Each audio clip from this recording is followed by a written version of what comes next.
दोस्तों, हम लोग बचपन से ये कहानी अपने पूर्वज से सुनते हुए आ रहे हैं कि इस दुनिया में सबसे पहले डायनासोर का राज्य हुआ करता था, जो अधिक प्रजातियों के बीच में रहकर इस दुनिया में राज्य करते थे।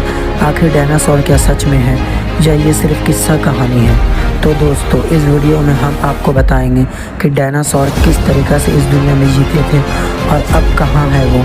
क्या वो प्रजाति ख़त्म हो गए उस महाप्रलय से, जो महाप्रलय आज से लगभग 6 करोड़ साल पहले आया था?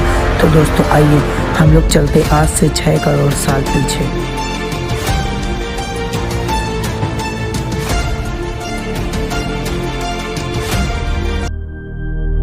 आज से करीब 6.5 करोड़ साल पहले इस धरती का मौसम, चारों तरफ धूप, चारों तरफ पेड़ पौधे और डायनासोर। पर लेकिन डायनासोर के अलावा यहाँ पर छोटे से जानवर ये आज के छोटे से चूहे की तरह दिखते थे। असल माने में यही हमारे प्राचीन पूर्वज हुआ करते। ये थे मैमस यानी स्तनधारी जीव। आपके जानकारी के हिसाब से बता दूं कि डायनासोर अंडा देते थे, पर मैमस अंडा नहीं देते थे। इंसान भी मैमस है। उस वक्त के हिसाब से ये जानवर डायनासोर के डर से अपने बिल बनाकर छुप छुप के रहा करते, जब ये जीव आराम से इस धरती में अपना लाइफ बिता रहे थे। एक 10 किलोमीटर डायमीटर वाला एक एस्टेरॉयड सीधा धरती की ओर बढ़ रहा था। धरती के ग्रेविटेशनल में घुसते ही उसका रफ्तार एकाएक तेज हो गया। करीब 70,000 प्रति घंटे के हिसाब से यह धरती के वायुमंडल पर प्रवेश करता है। धरती के वायुमंडल में घुसते ही घर्षण की वजह से ये एक आग के गोला में कन्वर्ट हो गया। इसकी चमक इतनी थी कि 800 किलोमीटर के रेडियस में आने वाले सभी जीव अंधे हो गए। उसे देख नहीं पा रहे थे, पर उसे महसूस जरूर कर रहे थे। और एस्टेरॉयड जैसे धरती से टकराया, एक इतना खतरनाक विस्फोट इतना शक्तिशाली था कि पृथ्वी के लाखों मीट्रिक टन धातु अंतरिक्ष में चला गया। विस्फोट वाला जगह में एक 180 किलोमीटर चौड़ा और 20 किलोमीटर गहरा गड्ढा बन गया। सारा मटेरियल आसमान में एक बड़े धूल के बादल बन गए। इतने बड़े टकराव की वजह से भूकंप के तरंगे धरती के कष्ट के कई किलोमीटर दूर तक फैल गए।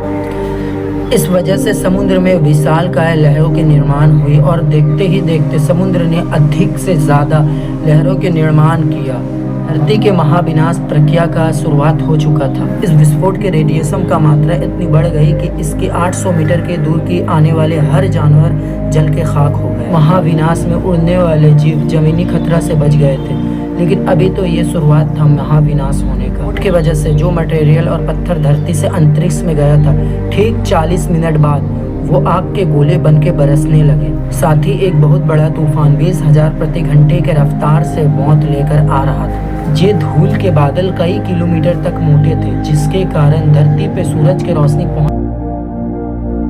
कई सालों तक सूरज की रोशनी के नामो निशान नहीं था, जिसके कारण धरती से हर पेड़ पौधों की प्रजाति खत्म हो गई। इस बादल ने धरती को चारों ओर से घेर लिया था। विस्फोट के 90 मिनट बाद धरती के तापमान 150 डिग्री सेल्सियस तक चला गया था। विस्फोट के जगह से काफी दूर जो डायनासोर इस धरती पर रह रहे थे, तो इस गर्मी के कारण वो इस धरती से विलुप्त हो गए। इस महाप्रलय में धरती के 75% आबादी धरती से विलुप्त हो गई। ये महाप्रलय किसी के फायदेमंद होने वाला था। डायनासोर का अंत एक नया प्रजाति का सुनहरा अवसर था। मैमोस इन्होंने खुद को इस महाविनाश से बचा लिया था। इनसे बचने के लिए ये लोग जमीन के अंदर सुरंग बना के रहने लगे और जिंदा रहने के लिए धरती से हर चीज खाना शुरू कर दी। इन डायनासोर के अवशेष आगे चल के हमें भविष्य में मिलने वाला था, जिसको देखकर हम लोग अनुमान लगा सकते इस बात का। महाप्रलय के लाख साल बाद धरती अब डायनासोर से विलुप्त हो गई। अब धरती पे नए प्रक्रिया की शुरुआत चल रही थी। दुनिया में हमारे प्राचीन पूर्वज समय के साथ साथ विकसित हो रहे थे। आज से करीब 7 करोड़ साल पहले इस धरती के वातावरण आज के सामान्य बन गया था। दोस्तों, आपको इतना तो पता चल गया कि डायनासोर का अंत कैसा हुआ, वो इस दुनिया से विलुप्त कैसे हुए। तो दोस्तों, इस वीडियो को यहीं पर एंड करते हैं और इसी तरह के और वीडियो देखने के लिए हमारे चैनल को सब्सक्राइब करें और इस वीडियो को अपने दोस्तों के साथ शेयर करें, ताकि वो ये वीडियो देखें और हमारे चैनल से ज्वाइन हो और हम आपके लिए अधिक से अधिक और अच्छे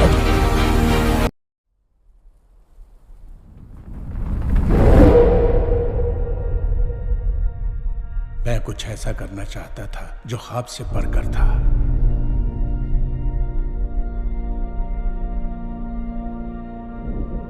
कुछ ऐसा जो हकीकत था।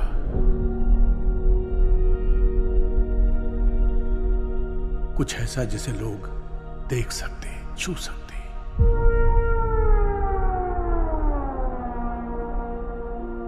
किसी चीज को बनाने के इरादे मजबूत होने चाहिए। जिंदगी अपना रास्ता ढूंढ लेती है। हम इसे हमेशा के लिए यहाँ नहीं रख सकते।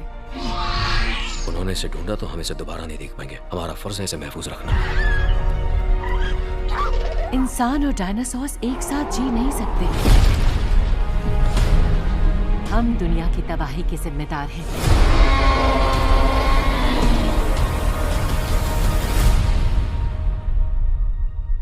Alice Sattler, Alan Grant. इतनी दूर से मुझे मिलने आई हो, जरूर कोई मकसद होगा। चलोगे या बातें ही करोगे?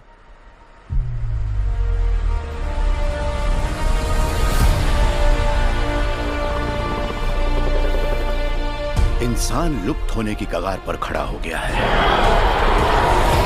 हम न सिर्फ कुदरत पर अपनी हुकूमत खो चुके हैं कि हम उसके सामने मजबूर हो चुके हैं।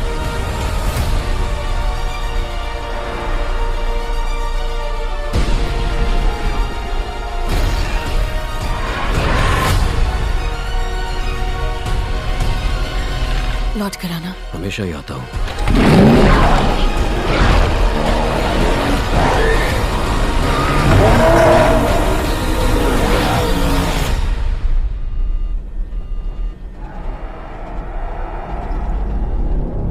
ऊपर ये प्लेन ही है ना? लगता तो नहीं।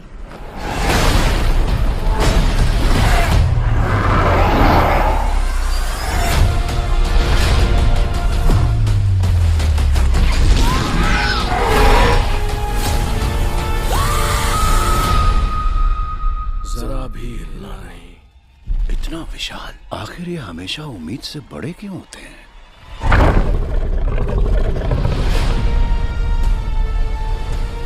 Jurassic World Dominion